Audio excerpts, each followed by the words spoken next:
Assalamualaikum warahmatullahi wabarakatuh. Gimana anak-anak? Keadaannya? Semuanya sehat? Alhamdulillah kalau semuanya memang sehat.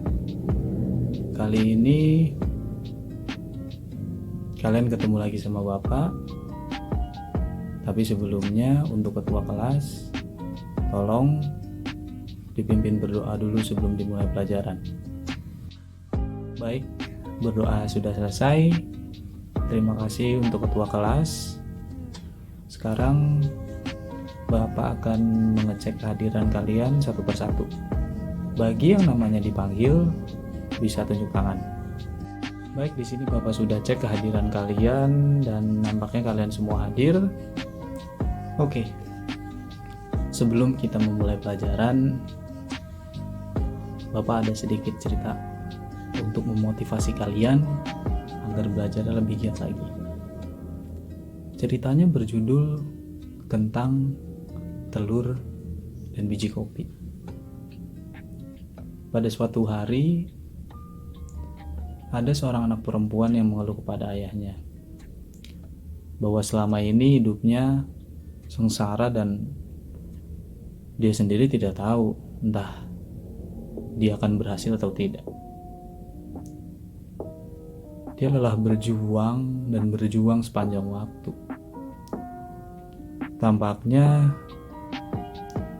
ketika ada salah satu masalah yang ia hadapi sudah selesai, masalah selanjutnya segera muncul untuk ia selesaikan lagi. Ayahnya yang seorang koki akhirnya membawanya ke dapur. Ia mengisi 3 panci dengan air dan menaruhnya di atas api yang besar. Setelah 3 panci tersebut mulai mendidih, ia memasukkan beberapa kentang ke dalam sebuah panci, beberapa telur di panci kedua, dan beberapa biji kopi di panci ketiga. Kemudian ia pun duduk dan membiarkan ketiga panci di atas kompor agar mendidih, tanpa mengucapkan sepatah kata apapun kepada putrinya. Akhirnya putrinya pun mengeluh dan tidak sabaran untuk menunggu, bertanya-tanya apa yang sebenarnya yang telah ayahnya lakukan. 20 menit pun berlalu, ia pun mematikan kompor tersebut. Lalu ia mengambil kentang dari panci dan menempatkannya ke dalam mangkuk. Ia juga mengangkat telur dan meletakkannya di mangkuk. Lalu juga ia menyendok kopi dan meletakkannya ke dalam cangkir. Lalu ia beralih menatap putrinya dan bertanya, "Nak, apa yang kamu lihat?" "Kentang, telur, dan kopi." Putrinya buru-buru menjawab. "Lihatlah lebih dekat dan sentuh kentang ini," kata sang ayah. Putrinya melakukan apa yang diminta oleh ayahnya dan mencatat di dalam otaknya dengan baik-baik bahwa kentang itu lembut. Kemudian sang ayah memintanya untuk mengambil telur dan memecahkannya. Setelah membuang kulitnya, ia pun mendapatkan sebuah telur rebus. Akhirnya sang ayah memintanya untuk mencicipi kopi. Aroma kopi yang kaya tersebut pun membuatnya tersenyum. "Ayah, apa artinya semua ini?" tanyanya. Kemudian sang ayah menjelaskan bahwa kentang, telur, dan biji kopi masing-masing telah menghadapi kesulitan yang sama, yaitu air yang mendidih.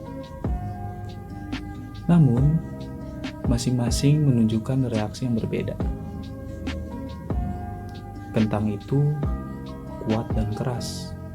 Namun ketika dimasukkan ke dalam air mendidih, kentang tersebut pun menjadi lunak dan lemah. Lalu telur yang rapuh dengan kulit luar yang tipis melindungi bagian dalam telur yang cair, sampai dimasukkan ke dalam air mendidih, bagian dalam telur pun menjadi keras. Namun biji kopi tanahlah yang paling unik. Setelah biji kopi terkena air mendidih, biji kopi pun mengubah air dan menciptakan sesuatu yang baru. Kamu termasuk yang mana, nak? Tanya sang ayah kepada putrinya. Ketika kesulitan mendatangimu, bagaimanakah caramu dalam menghadapinya? Apakah kamu adalah sebuah kentang? Atau kamu sebuah telur? Atau sebuah biji kopi? Tanya ayahnya. Nah, lalu kira-kira dari kalian, pesan moral yang bisa kalian dapatkan dari cerita ini apa?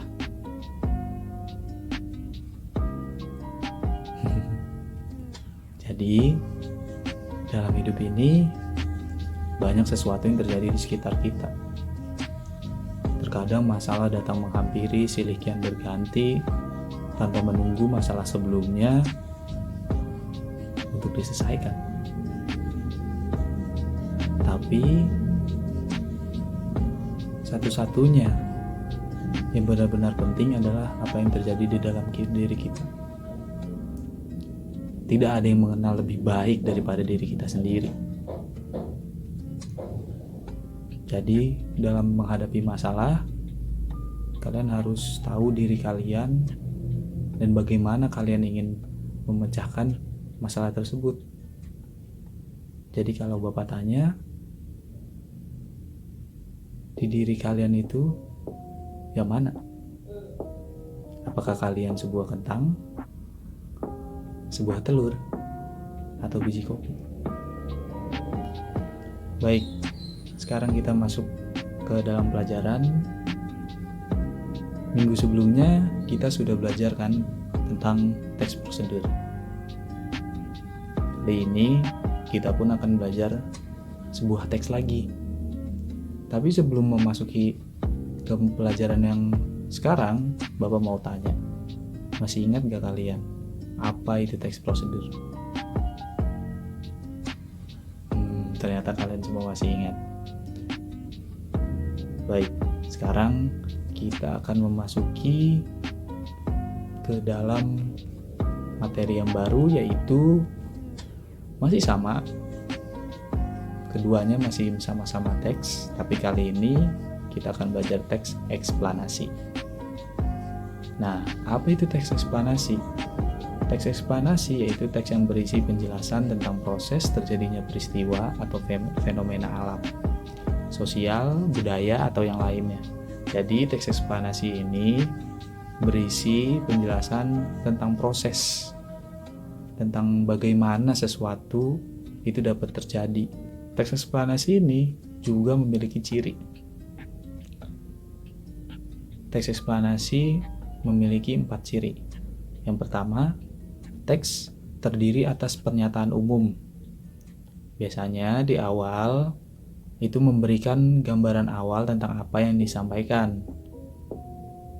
Lalu ke dalam bagian inti, yaitu deretan penjelas, inti penjelasan apa yang hendak disampaikan, atau urutan sebab akibat dari suatu peristiwa atau fenomena yang dibahas secara mendalam dan berdasarkan urutan waktu.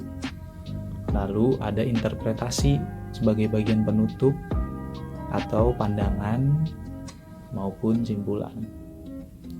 Yang kedua, teks eksplanasi ini memuat informasi berdasarkan fakta atau faktual dan menjelaskan sebab akibat bagaimana suatu peristiwa. Yang ketiga, hal yang dibahas yaitu suatu fenomena yang bersifat keilmuan, misalnya yang berhubungan dengan ilmu pengetahuan atau sains.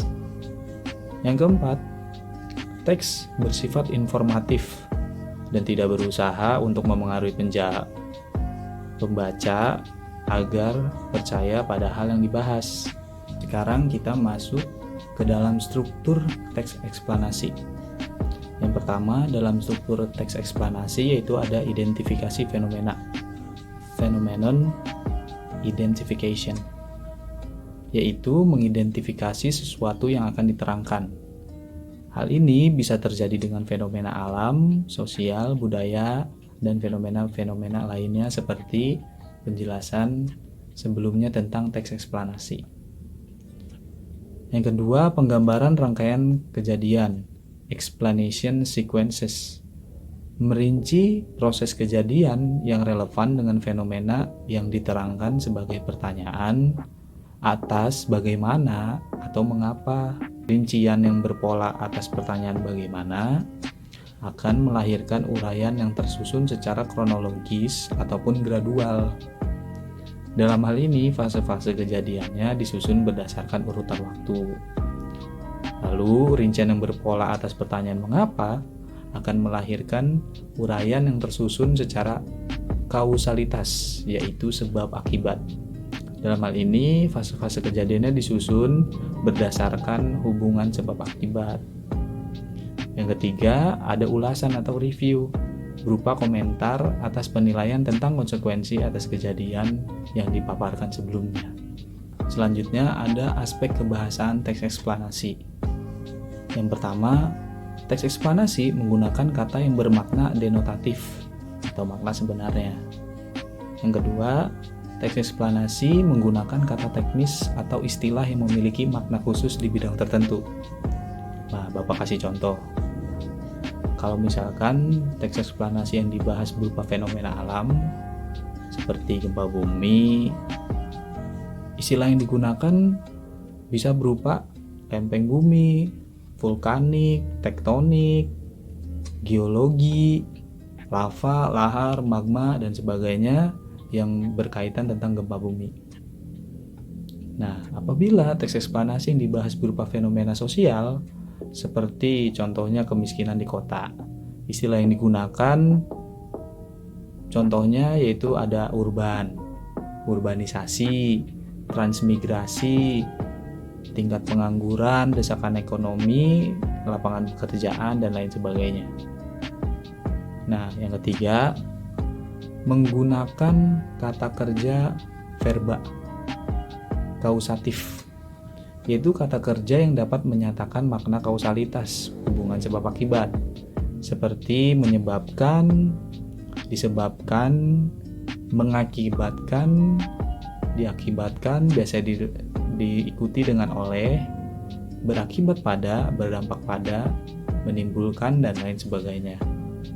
Contoh, Bapak kasih contoh satu ini, yaitu hujan asam dapat menyebabkan matinya ribuan ikan di Sungai Bengawan Solo, Jawa Tengah. Yang keempat, menggunakan kata kerja pasif. Misalnya terlihat, terbagi, terwujud, dimulai, ditimbun, dilahirkan, dimakan, juga bisa termasuk. Yang kelima, teks eksplanasi juga menggunakan kata keterangan waktu untuk menjelaskan terjadinya suatu kejadian atau peristiwa. Kata-kata keterangan waktu contohnya seperti kemarin, besok, lusa, atau hari ini, bisa juga Senin, Selasa, Rabu. Itu juga menjelaskan kata keterangan tentang waktu. Selanjutnya yaitu teks eksplanasi menggunakan kata benda yang merujuk pada jenis fenomenanya, bukan kata ganti penceritanya. Contoh, kota madya Surakarta, harimau, gerhana, kesenian daerah, perkembangan budaya, dan lain-lain. Nah, yang terakhir yaitu teks eksplanasi menggunakan konjungsi.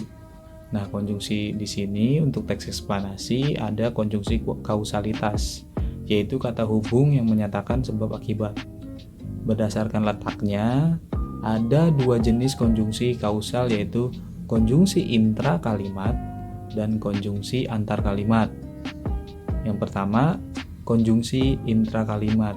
Contohnya itu karena, sebab, akibat dari, sehingga, maka, itu salah satu contoh dari konjungsi intrakalimat.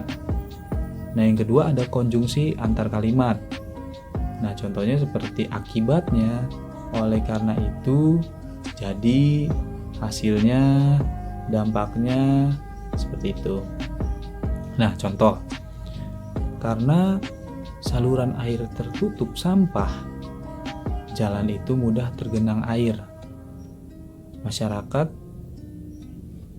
banyak mendirikan bangunan liar di bantaran kali. Akibatnya, aliran air sungai jadi tidak teratur. Itu salah satu contoh dari konjungsi antar kalimat.